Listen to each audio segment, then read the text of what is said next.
Hi friends, आप लोगों का स्वागत है आपका अपना चैनल टू द पॉइंट में। इस श्रृंखला में हम बिहार शिक्षक भर्ती, बिहार पीसीएस या अन्य एग्जामों में पूछे जाने वाले बिहार से संबंधित इतिहास के विषय पर चर्चा करेंगे। इस वीडियो में हम जैन धर्म, बौद्ध धर्म, महाजनपद से संबंधित मगध राज्य का उत्कर्ष देखते हुए आगे बढ़ेंगे। यह वीडियो अगर आप लोगों को अच्छा लगे तो लाइक और सब्सक्राइब करिए तथा अपने दोस्तों के बीच शेयर करिए। बिहार का इतिहास अपने आप में ही बहुत ही गौरवशाली है। आइए चर्चा करते हैं इसके बारे में।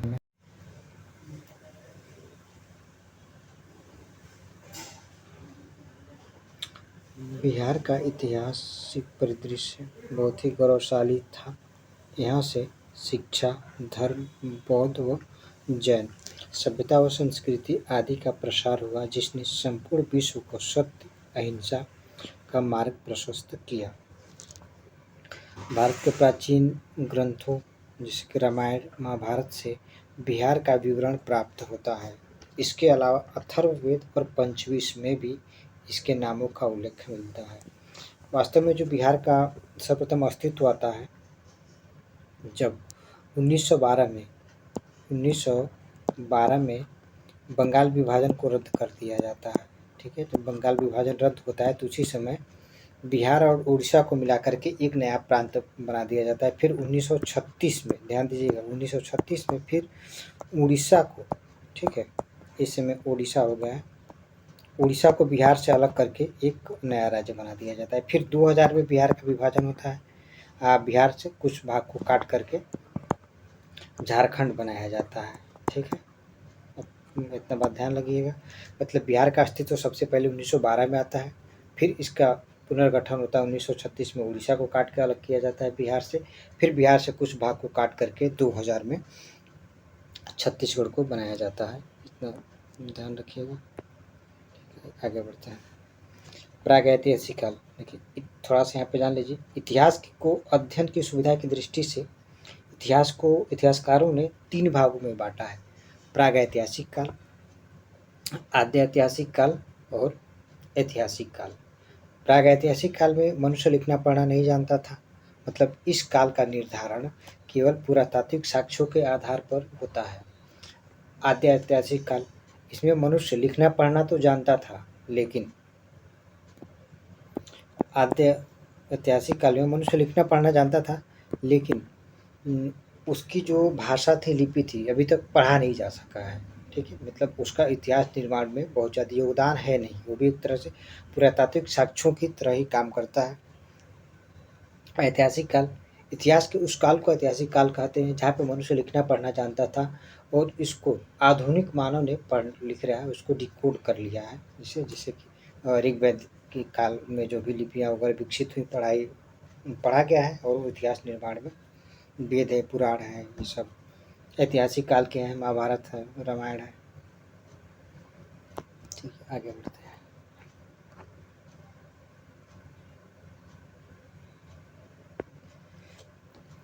सबसे प्राचीन अवशेष आरंभिक पूर्व प्रस्तर युग यानी 1 लाख ईसा पूर्व के हैं। इनमें पत्थरों की कुल्हाड़ी के फल, चाकू और खुरपी के रूप में प्रयोग किए जाने वाले पत्थर के टुकड़े हैं। कि ये साक्ष्य मुंगेर, पटना, नालंदा, गया आदि से मिले हैं। हड़प्पा युगीन साक्ष्य चिरांद, सारण एवं सोनपुर, गया, राजगीर, वैशाली से भी मिले हैं।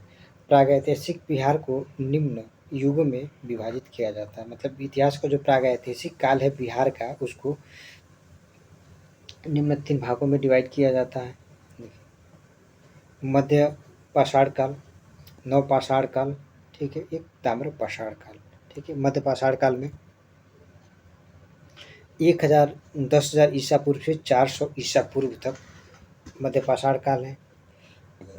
मध्य पाषाण काल में छोटे आकार के पत्थर के बने सामान मिले हैं, जिनमें तेज धार और नोक था। ये साक्ष्य जेठियन, गया, मुंगेर, रजप्पा, हजारीबाग, संजय संजय घाटी, सिंहभूमि और नालंदा के उत्खनन से प्राप्त हुए हैं। नवपाषाण युग देखिए 4000 ईसा पूर्व से 2500 ईसा पूर्व तक इसका काल था। इस काल में पत्थर के सूक्ष्म औजार के साथ हड्डी से बनी हुई वस्तुएं भी प्राप्त हुई है।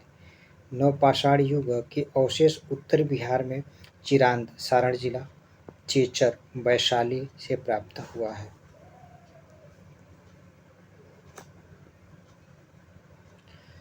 अब देखते हैं ताम्रपाषाणिक युग। ताम्रपाषाणिक युग का जो काल था 2500 ईसा पूर्व से 1000 ईसा पूर्व तक। ताम्रपाषाण काल युग से परवर्ती चरण के चेचर यानी वैशाली, सोनपुर, गया, चिरांद, सारण, मानेर, पटना से प्राप्त हुआ है। इससे आदि मानव के जीवन साक्ष्य, क्रमिक परिवर्तन, मृदभांड से भौतिक और संस्कृति का पता चला है। इस युग में बिहार संस्कृति के रूप से विकसित हो गया था। लोग कृषि एवं पशुपालन करने लगे थे। ऐतिहासिक काल 1000 ईसा पूर्व से 600 ईसा पूर्व, ठीक है। ये 1000 ईसा पूर्व से 600 ईसा पूर्व जो है कि आपका उत्तर वैदिक काल है। जब इतिहास पढ़ेंगे हम लोग तो डिटेल वहाँ पे देखेंगे कि हड़प्पा संस्कृति का काल कब था, ऋग वैदिक काल, उत्तर वैदिक काल, बौद्ध धर्म, जैन धर्म, सबके बारे में डिटेल पढ़ा जाएगा। ऐतिहासिक काल देखिए 1000 ईसा पूर्व से 600 ईसा पूर्व इसका काल था। भारत में आर्यों ने सर्वप्रथम सप्त सिंधु प्रदेश में बसना प्रारंभ किया। सप्त सिंधु बोले तो पंजाब वाला जो क्षेत्र था सप्त सिंधु प्रदेश कहा जाता है। 7 नदियों का क्षेत्र था। पंजाब एक्चुअल में 5 नदियों, ठीक है, रावी, ब्यास, सतलज, सिंधु, रावी, ब्यास, सतलज और ये 2-3 नदियाँ और हैं, इनको मिला करके पंजाब का नाम पड़ा है 5 नदियों के नाम पर करके, जिसकी जानकारी हमें ऋग्वेद से मिलती है। आर्य सर्वप्रथम पंजाब और अफगानिस्तान क्षेत्र में आकर के बसे। आर्यों के द्वारा कुरुक्षेत्र के निकट के प्रदेश पर कब्जा कर उसका नाम ब्रह्मावर्त रखा गया। मतलब जो हरियाणा के आसपास क्षेत्र था उसको ये लोग ब्रह्मावर्त कहते थे।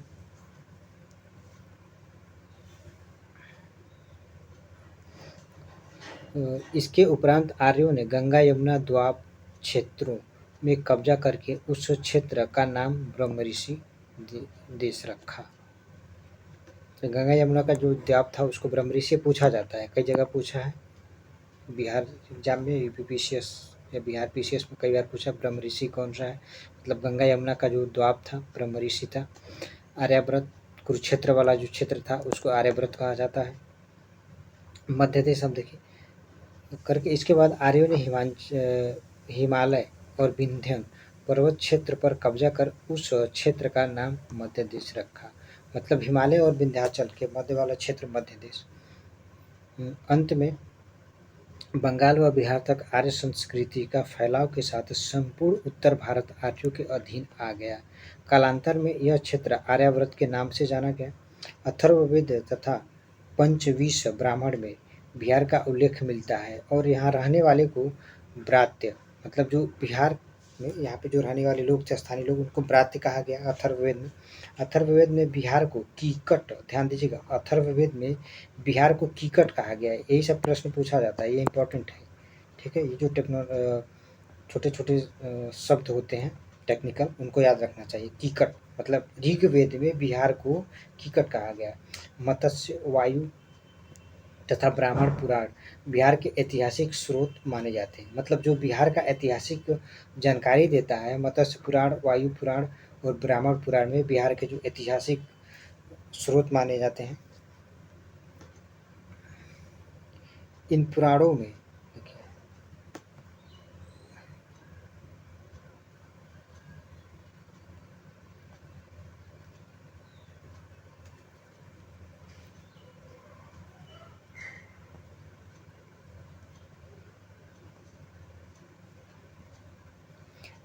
में शुंग वंशी शासक पुष्यमित्र शुंग का वर्णन मिलता है, जिसने अंतिम मौर्य शासक बृहद्रथ की हत्या की थी।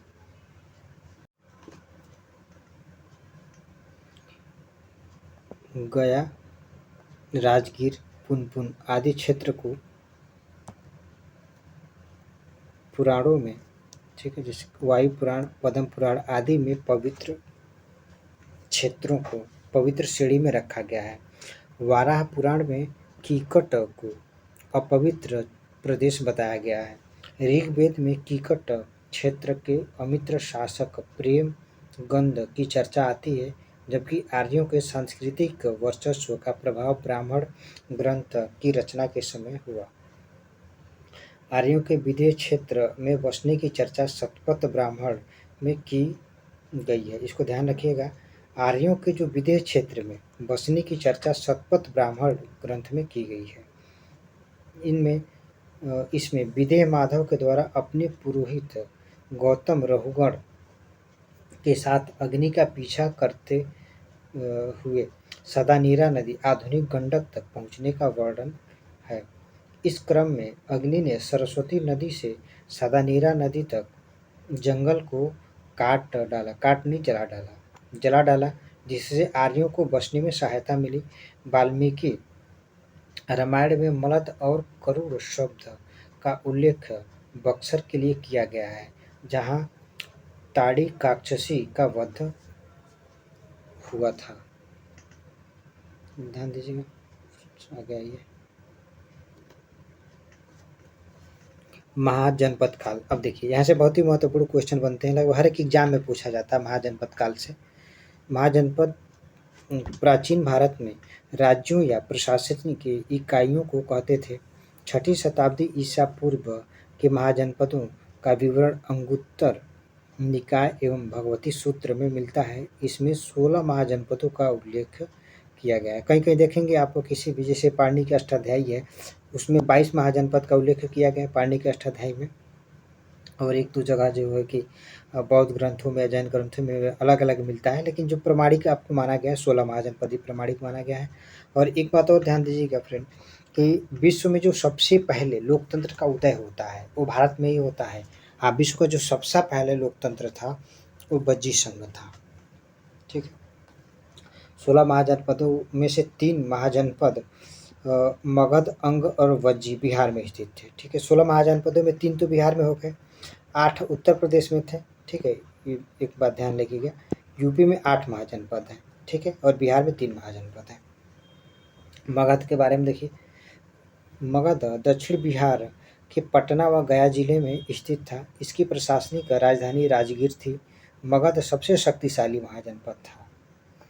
अंग महाजनपद, अंग को वर्तमान के मुंगेर भागलपुर जिले के रूप में जाना जाता है। इसकी राजधानी चंपा थी। मगध के शासक बिंबिसार ने अंग को पराजित कर अपने राज्य में मिला लिया।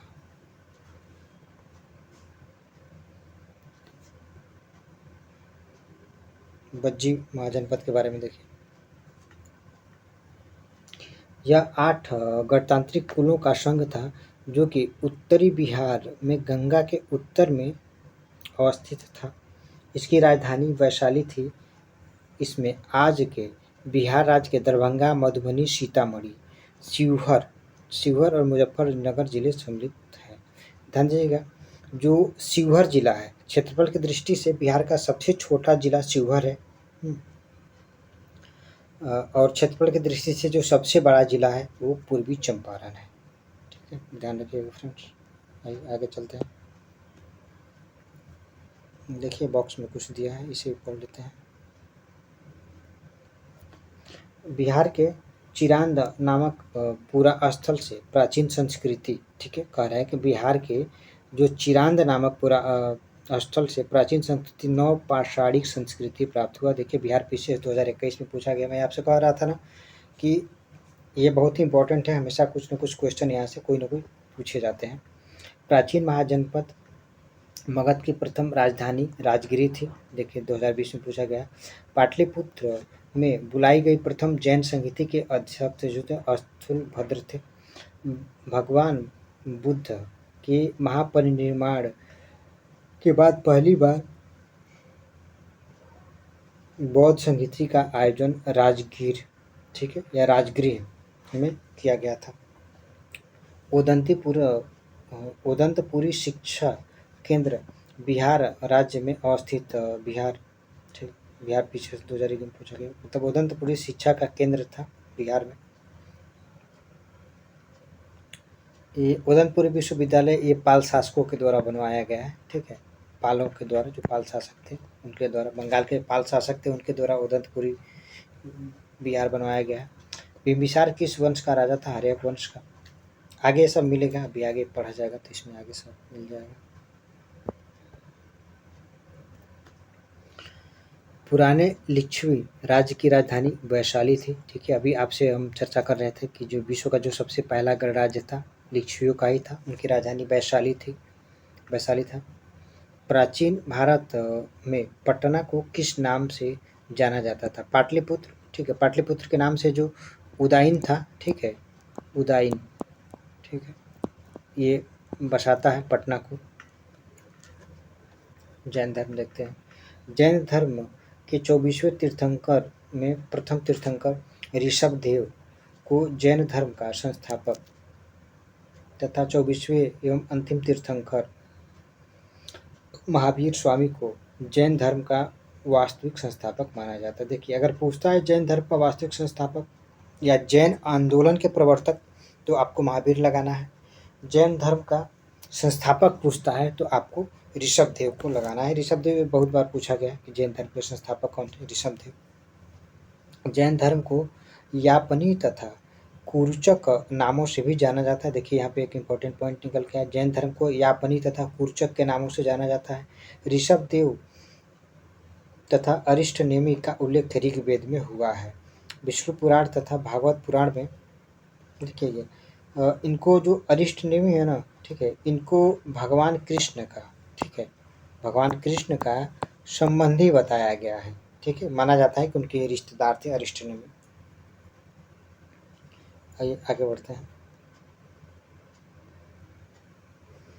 विष्णु पुराण तथा भागवत पुराण में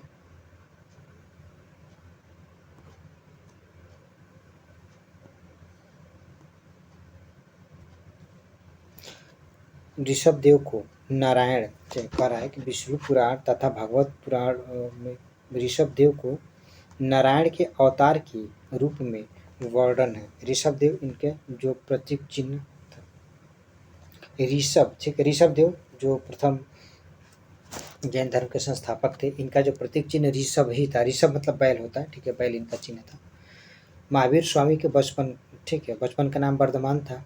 का जन्म 540 ईसा पूर्व में वैशाली के निकट कुंडल, ठीक है, कुंड ग्राम में हुआ था। पिता सिद्धार्थ, श्रेयांश और यशांश दो अन्य नामों से अनुश्रुतियों में प्रचलित है। मतलब इनका जो सिद्धार्थ का नाम श्रेयांश कहीं मिलता है, कहीं अयांश मिलता है। यात्री कुल के प्रधान थे तथा माता त्रिशला, प्रिय कारणी और विदेह दत्ता अन्य दो नाम इनका है। लिच्छवी राजा चेटक की बहन थी। ये इनको याद रखिएगा। जो महावीर की माता जी थी वो लिच्छवी राजा चेटक, ठीक है, की बहन थी।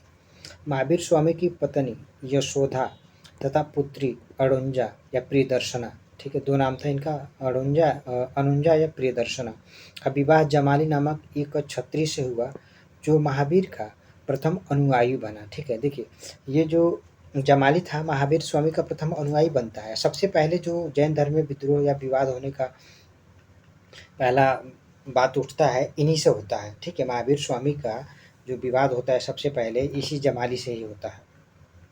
महावीर स्वामी ने 12 वर्षों तक कठोर तपस्या के बाद 42 वर्ष की अवस्था में जृंभिका ग्राम के समीप ऋजुपालिका नदी के तट पर एक साल वृक्ष के नीचे सर्वोत्तम ज्ञान यानी कैवल्य, ठीक है, यानी जो मोक्ष की प्राप्ति होती है जैन धर्म में उसको कैवल्य कहा जाता है, की प्राप्ति हुआ।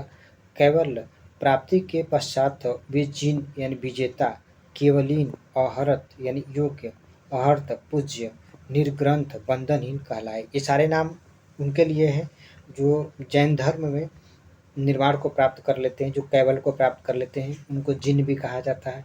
केवलीन, अहरत, निर्ग्रंथ आदि नामों से जाना जाता है। महावीर की मृत्यु 72 वर्ष की आयु में 668 ईसा पूर्व में पावापीर पुरी राजगृह यानी बिहार में हुआ।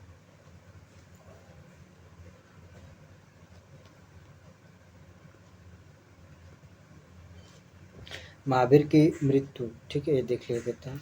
72 वर्ष की आयु में हो गया था। पावापुरी राजगिरी, ये भी बिहार में, ये पटौना के आसपास है, ठीक है। पटौना का जो आधुनिक पटौना हम देख रहे हैं ना, उसका पुराना नाम पावापुरी था, ठीक है। महावीर स्वामी ने अर्धमागधी यानी प्राकृतिक भाषा को अर्धमागधी भाषा में अपना उपदेश दिया, ठीक है। बौद्ध धर्म, ठीक है, मतलब बौद्ध धर्म पाली भाषा अपनाता है। ये जैन धर्म जो कि अर्धमागधी यानी प्राकृतिक भाषा अपनाता है। बौद्ध साहित्यों में महावीर स्वामी को निगंठन नाथ पुत्र कहा गया। ध्यान दीजिएगा, जो बौद्ध साहित्य हैं उनमें महावीर स्वामी को निगंठन या नाथपुत्र के नाम से जाना गया है। महावीर ने अपना प्रथम उपदेश राजगिरी की विपुलांचल पहाड़ी पर बराकर नदी के तट पर दिया था। ये पूछा गया है, महावीर स्वामी सबसे पहले अपना उपदेश कहाँ देते हैं? विपुलाचल पहाड़ी पर बराकर नदी के तट पर, ठीक है, विपुलाचल पहाड़ी पर बराकर नदी के तट पर देते हैं। अगर इनसे पूछता है कि सबसे पहले महात्मा बुद्ध ने अपना पहला उपदेश कहाँ दिया था, तो गया में दिया था। गया नहीं, सारनाथ, सॉरी। सबसे पहले अपना उपदेश गया में तो इनको ज्ञान की प्राप्ति होती है। सबसे पहले ये अपना उपदेश सारनाथ वाराणसी में देते हैं। प्रथम जैन भिक्षुणी चंपा नरेश दधिवाहन की पुत्री चंदना थी, ठीक है। पहला उपदेश पावापुरी, ये जो विपुलाचल की पहाड़ियाँ। जैन धर्म में पहला उपदेश जो देते हैं विपुलाचल की पहाड़ियाँ में, ठीक है। अभी आगे तुलना करके हम लोग पढ़ लेंगे, ठीक है। बौद्ध धर्म जैन धर्म पे दोनों तुलना करके पढ़ लेंगे तो आसानी से याद हो जाएगा। प्रथम जैन भिक्षुणी चंदना थी, नरेश दधिवाहन की पुत्री थी। जो जैन धर्म अपनाने वाली पहली महिला चंदना थी। बौद्ध धर्म अपनाने वाली पहली महिला जो है कि प्रजापति गौतमी थी, जो महात्मा बुद्ध की मौसी थी। महावीर के 11 शिष्य गणधर कहलाए।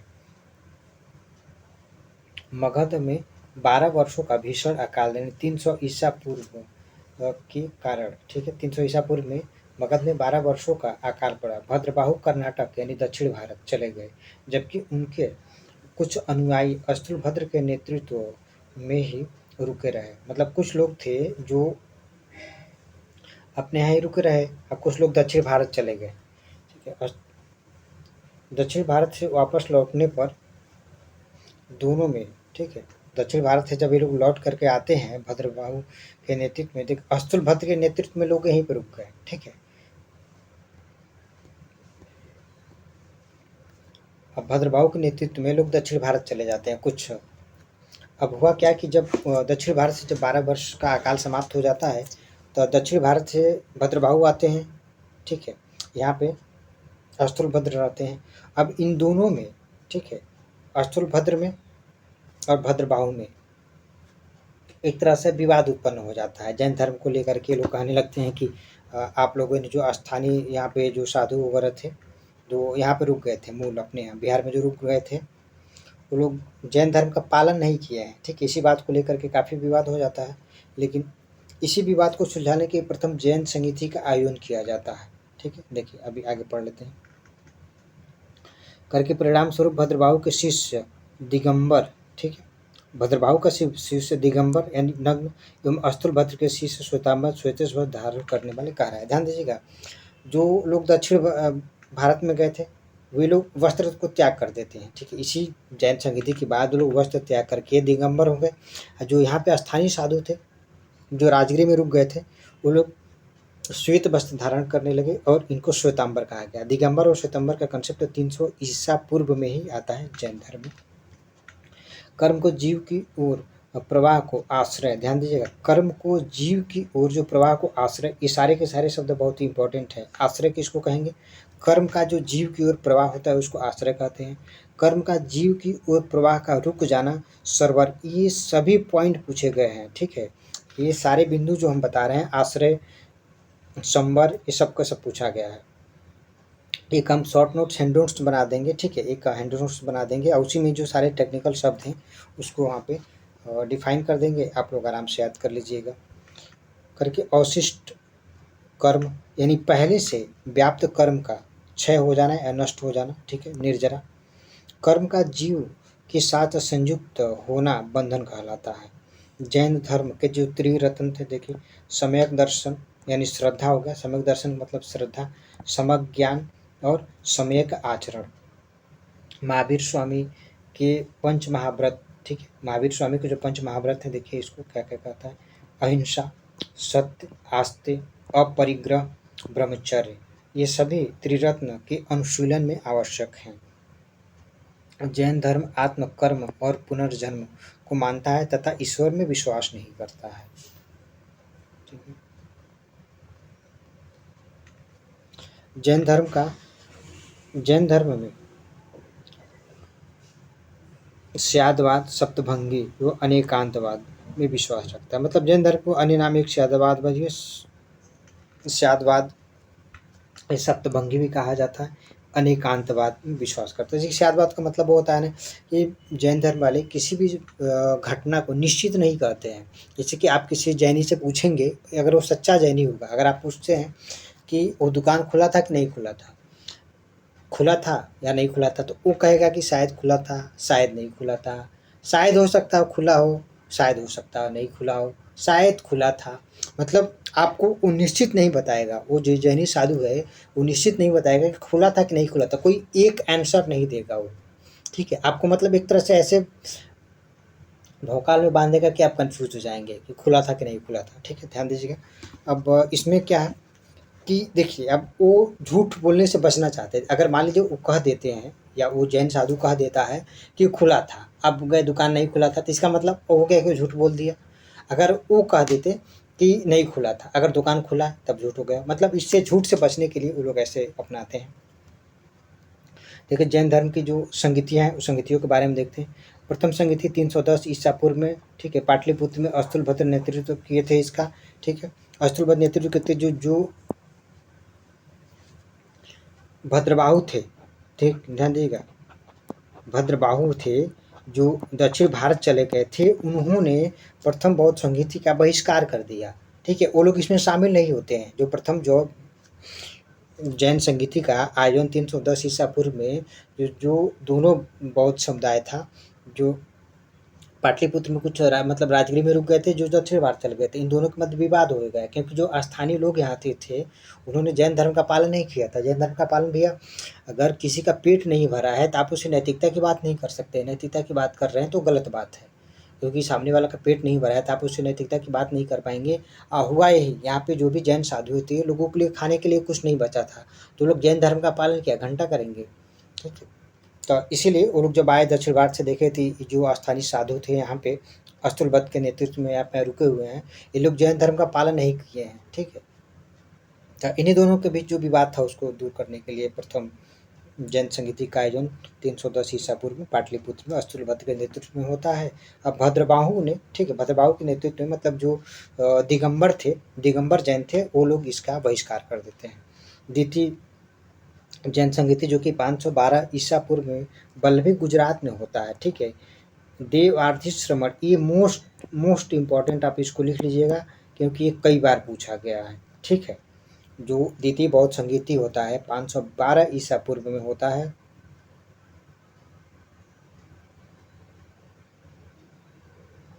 ये 512 ईसा पूर्व नहीं होगा फ्रेंड्स, 512 ईस्वी है। ठीक है, गलती है, लिख लीजिएगा, 512 ईसा पूर्व थोड़ी नहीं होगा। ईसा पूर्व में तो समय घटता है, 310 ईसा पूर्व में होता है, तो उसके बाद से समय घटेगा कि बढ़ेगा। ठीक है, ये 512 ईस्वी होगा, ईसा पूर्व नहीं होगा। ठीक है, अब हम देखते हैं जैन धर्म के बौद्ध धर्म के बारे में। ये भी बहुत इंपॉर्टेंट है, यहाँ से भी क्वेश्चन बहुत ज़्यादा पूछे जाते हैं। बौद्ध धर्म के प्रवर्तक या संस्थापक गौतम बुद्ध थे, जिन्होंने एशिया का ज्योतिपुंज, मतलब जिन्हें एशिया का ज्योतिपुंज कहा जाता है। एक एर्नाल्ड नाम का अंग्रेज था, ठीक है, एक विदेशी था एर्नाल्ड नाम का, उन्होंने लाइट ऑफ एशिया लिखा हुआ है। ठीक है, जो ललित विस्तार है, ललित, ठीक है, ललित विस्तार एक पुस्तक है बौद्ध धर्म का, उसी को उन्होंने लिखा था, लाइट ऑफ एशिया, एर्नाल्ड करके कहते हैं करके। देखिए एक बार और, बौद्ध धर्म के प्रवर्तक और संस्थापक गौतम बुद्ध, एशिया का ज्योतिपुंज भी कहते हैं, का नाम कपिल वस्तु, नेपाल की तराई लुम्बिनी ग्राम में शाक्य क्षत्रिय कुल, मतलब 563 ईसा पूर्व में हुआ था। इनके पिता शुद्धोधन कपिलवस्तु के शाक्य गढ़ के मुखिया थे। इनकी माता माया देवी अथवा महामाया कोली गणराज्य की कन्या थी। आद्यंत गौतम बुद्ध के जन्म के 7वें दिन हो गया। इनका पालन पोषण उनकी मौसी, ठीक है, सौतेली माँ जिसको प्रजापति गौतमी ने किया था।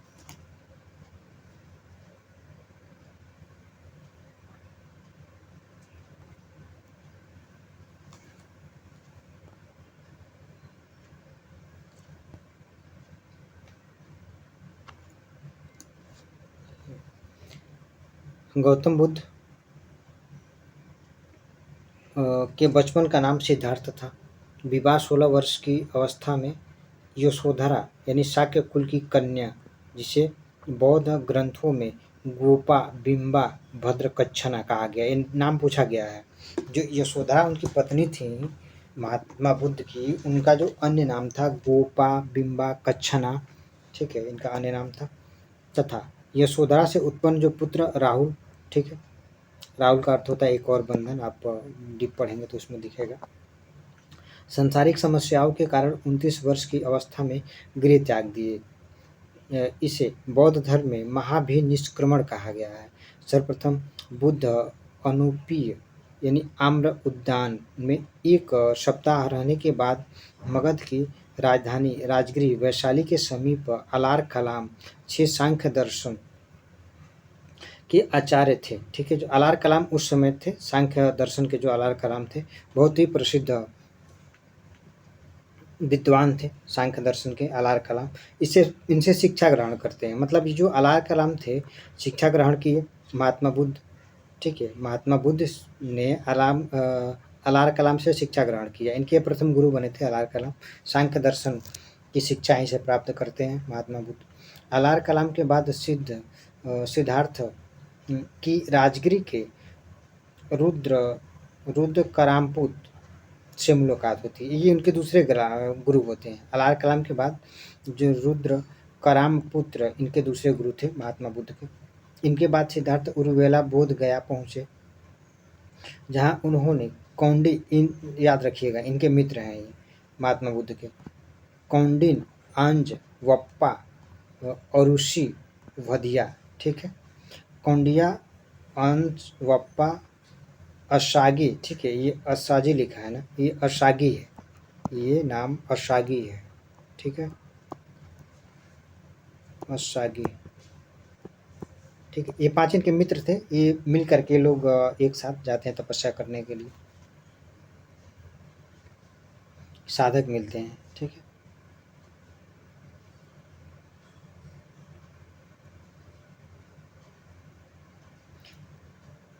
छह वर्ष तक बिना अन्न जल ग्रहण किए कठोर परिश्रम तथा तपस्या के पश्चात 35 वर्ष की आयु में वैशाख पूर्णिमा यानी 8वें दिन एक पीपल वट वृक्ष, ठीक है, पीपल का वृक्ष था, वट वृक्ष कहीं मिलता कहीं पीपल वृक्ष मिलता, मतलब पीपल वृक्ष ही था। पीपल वृक्ष के नीचे निरंजना नदी यानी पुनपुन फल्गु, ठीक है, निरंजना पुनपुन फल्गु उसका अन्य नाम है निरंजना नदी का।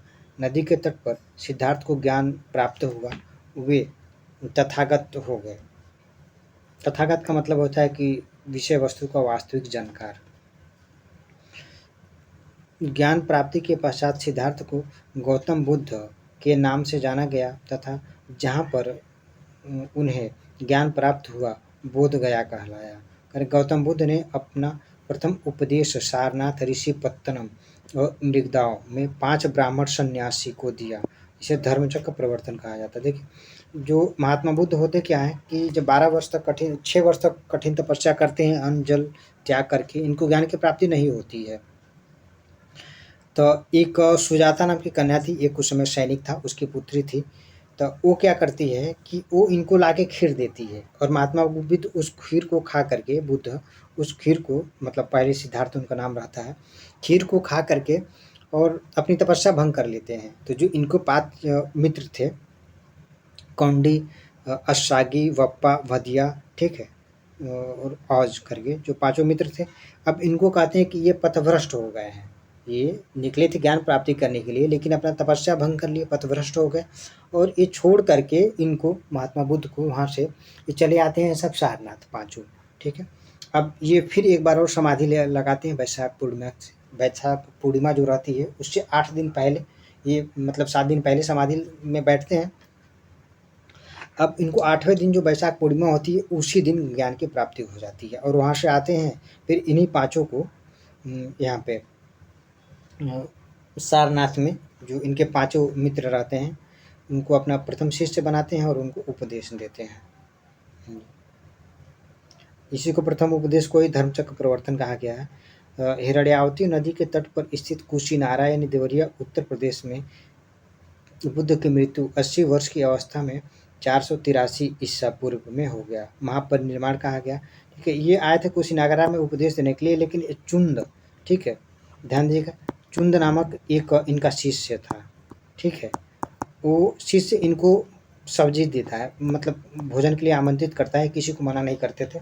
कुछ लोग अफवाह फैलाते हैं कि उनको मांस दे दिया था, सुअर मांस, सुअर का मांस दे दिया खाने के लिए। नहीं, सुअर का मांस नहीं था, वो मशरूम था। ठीक है, कुछ मशरूम आप पढ़े होंगे, बहुत ही जहरीला होता है।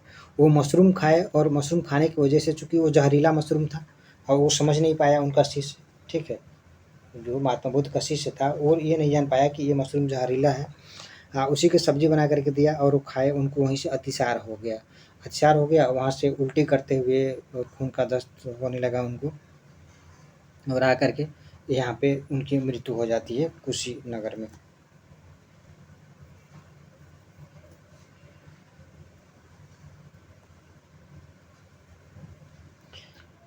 आइए, जो 4 बौद्ध संगीतियाँ होती हैं मेन उसको जान लेते हैं।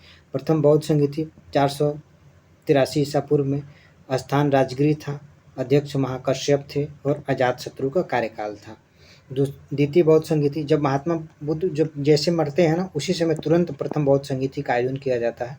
द्वितीय बौद्ध संगीति उनके 100 साल, मृत्यु के 100 साल बाद 383 ईसा पूर्व में वैशाली में होता है। सर्वकामी उस समय अध्यक्ष होते हैं और काला अशोक का शासनकाल था, मतलब मगध का जो शासनकाल था, काला अशोक शासन कर रहा था। तृतीय बौद्ध संगीति 255 ईसा पूर्व में होता है पाटलिपुत्र में। मुगाली पुत्र 30 ईसा में अध्यक्ष होते हैं और अशोक का शासनकाल रहता है 255 ईसा पूर्व। चतुर्थ बौद्ध संगीति जो है कि प्रथम शताब्दी ईसा पूर्व में होता है, कुंडल वन में होता है, कश्मीर में होता है। ठीक है, कश्मीर कुंडल वन, ध्यान दीजिएगा। वसुमित्र इसके अध्यक्ष होते हैं और अश्वघोष इसके उपाध्यक्ष होते हैं। ये सब दोनों के दोनों कनिष्क के दरबार में रहते हैं। ठीक है, कनिष्क का शासनकाल था, ध्यान दीजिएगा। जो आपका चतुर्थ वैद्य संगीति होता है, ठीक है, ये वसुमित्र था, इनका दरबारी कवि था। ठीक है, कनिष्क का, इन्हीं के कहने पर चतुर्थ बौद्ध संगीति का आयोजन होता है।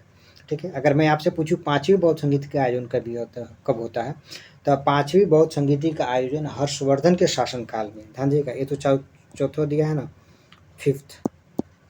ठीक है, बौद्ध संगीति फिफ्थ, जो पांचवी बौद्ध संगीति का आयोजन जो है कि हर्षवर्धन के कार्यकाल में। ठीक है, हर्षवर्धन के कार्यकाल में होता है, कन्नौज में होता है। ठीक है, जिसमें ह्वेनसांग आया रहता है। ध्यान दीजिएगा, पांचवी बौद्ध संगीति का आयोजन जो है कि कन्नौज में होता है हर्षवर्धन के शासनकाल में, 633 ईस्वी के आसपास होता है। प्राचीन गणराज्य के बारे में देखते हैं। प्राचीन बिहार में बुद्धकालीन समय में, ठीक है, गंगा घाटी में लगभग 10 गणराज्यों का उदय हुआ, जो इस प्रकार थे। कपिलवस्तु के शाक्य, सुमार के पर्वत के भग है, ये भाग नहीं, पर्वत के भग, कैसपुत्र के कलाम, रामग्राम के कोली, कुशीनारा के मल, पावा के मल, ठीक है, पीपली वन के मोरी, आयकल्प के वुल्ली, वैशाली के लिच्छवी और मिथिला के विदेह। मगध राज्य के उत्कर्ष के बारे में हम लोग देखते हैं। ठीक है, मगध राज्य चूँकि बहुत ही शक्तिशाली राज्य था अपने आप में करके, प्रथम मगध साम्राज्य का उत्कर्ष ईसा पूर्व 6ठी शताब्दी में हुआ था। बृहद्र मगध का सबसे प्राचीन शासक या संस्थापक था। गिरिव्रज राजगृह इसकी राजधानी थी। बृहद्रथ का पुत्र जरासंध था। ठीक है, देखिए, वसु थे। ठीक है, वसु का लड़का बृहद का लड़का जरासंध, यही जरासंध है, ठीक है, जिसका वध, ठीक है, भीम करता है। ठीक है। भीम महाभारत में इसी जरासंध का वध करते हैं, ठीक है। यही संस्थापक था, सबसे प्राचीन वंश का संस्थापक जरासंध ही था। ये आगे बढ़ते हैं।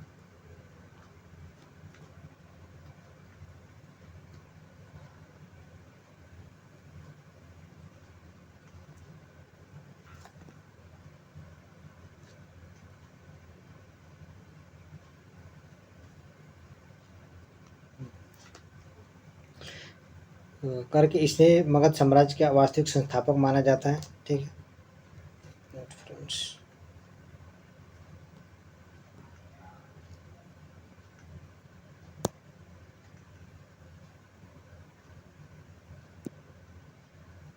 यहाँ बिंबिसार को कह रहा था, ठीक है। ये थोड़ा सा नीचे छूट गया था।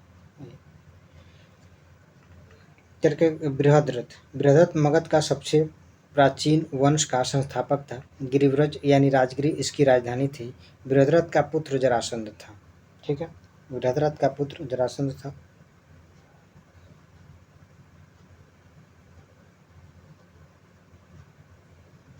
बिंबिसार ने 544 ईसा पूर्व में, ठीक है, हर्यक वंश की स्थापना की। बिंबिसार बौद्ध धर्म का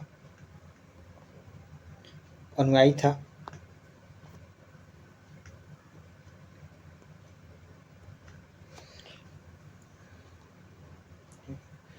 इसे मगध साम्राज्य का वास्तविक संस्थापक, मतलब मगध साम्राज्य का जो वास्तविक संस्थापक था, बिंबिसार को माना जाता है।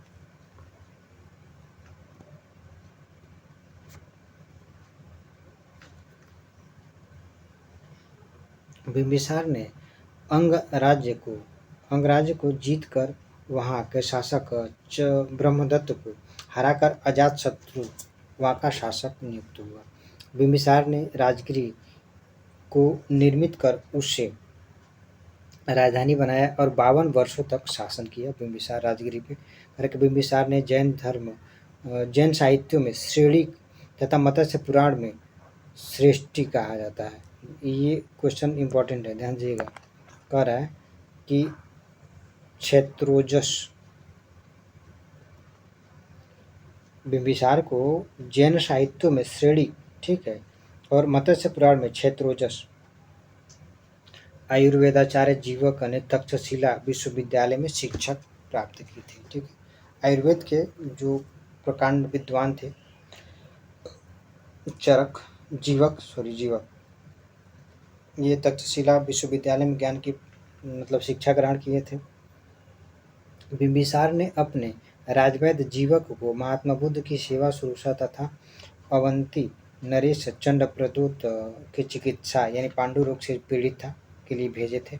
वैवाहिक संबंधों के द्वारा बिंबिसार ने अपने साम्राज्य का विस्तार उनकी प्रथम पत्नी कौशल देवी यानी कौशल की देवी महाकौशला कौशल नरेश प्रसेनजीत की बहन थी। बिंबिसार ने वैशाली के चेटक की पुत्री चेलना तथा भद्रदेश यानी आधुनिक पंजाब की राजकुमारी क्षेमा से विवाह किया था।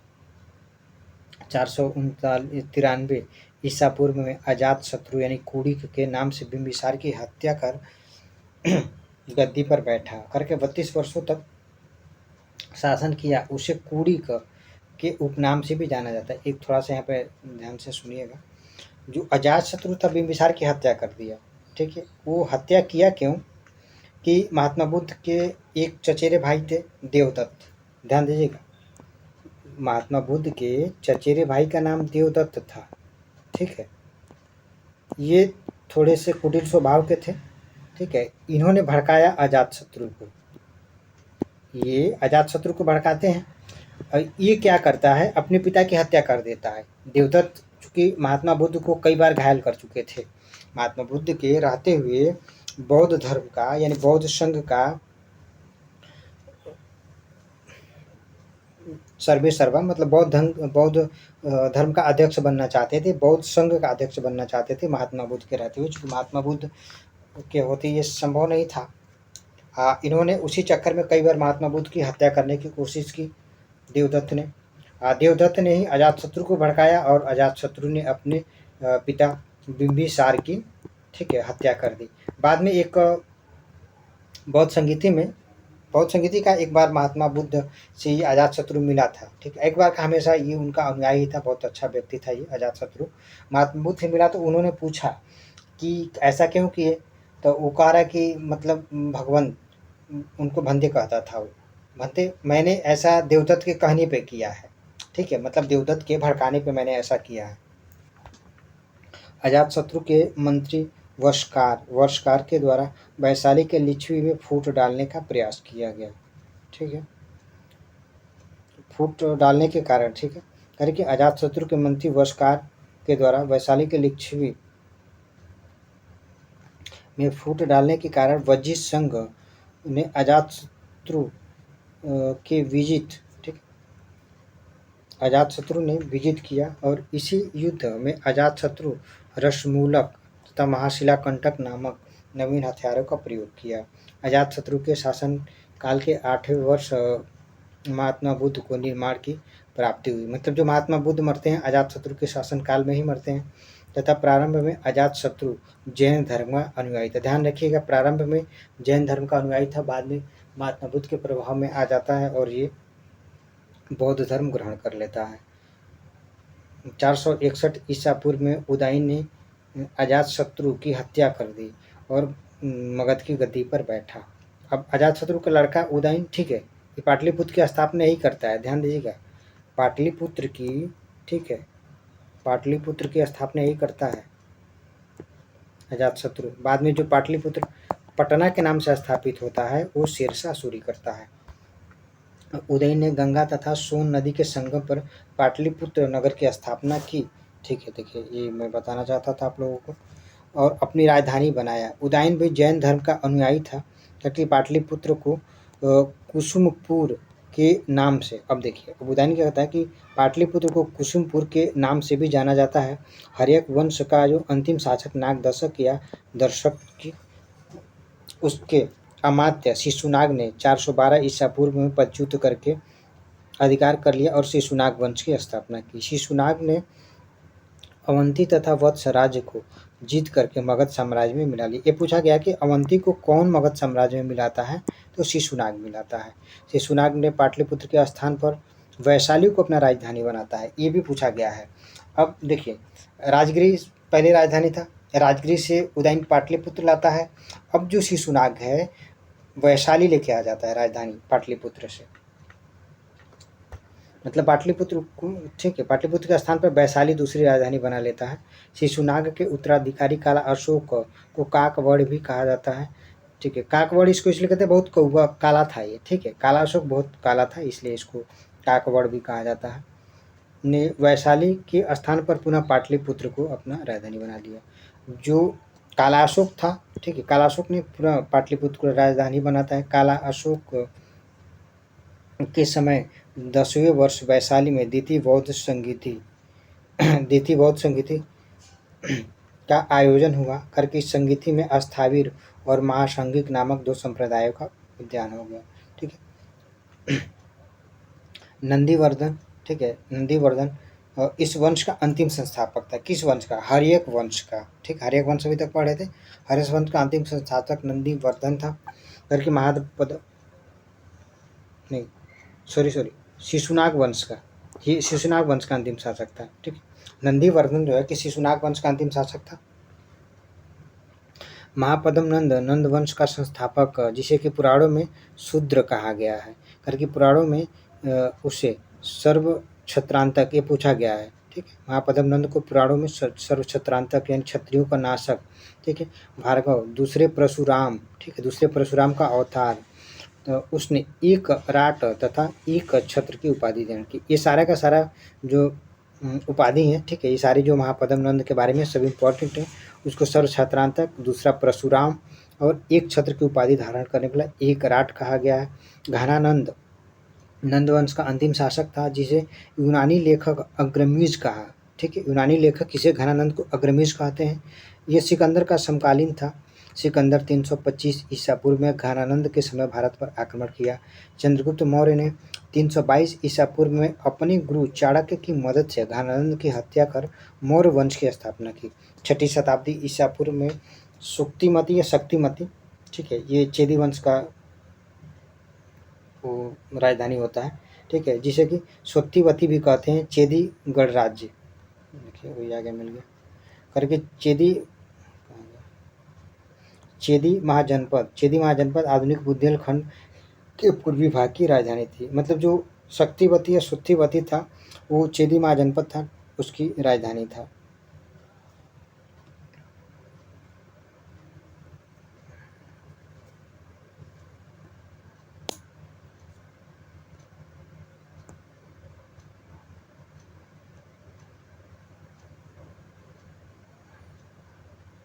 फ्रेंड्स, अब अगले वीडियो में हम और वंश और इसके आगे जो भी बचेगा इतिहास कोशिश करेंगे कि पूरा ख़त्म कर दें, कि मौर्य वंश चूँकि बहुत ही महत्वपूर्ण है।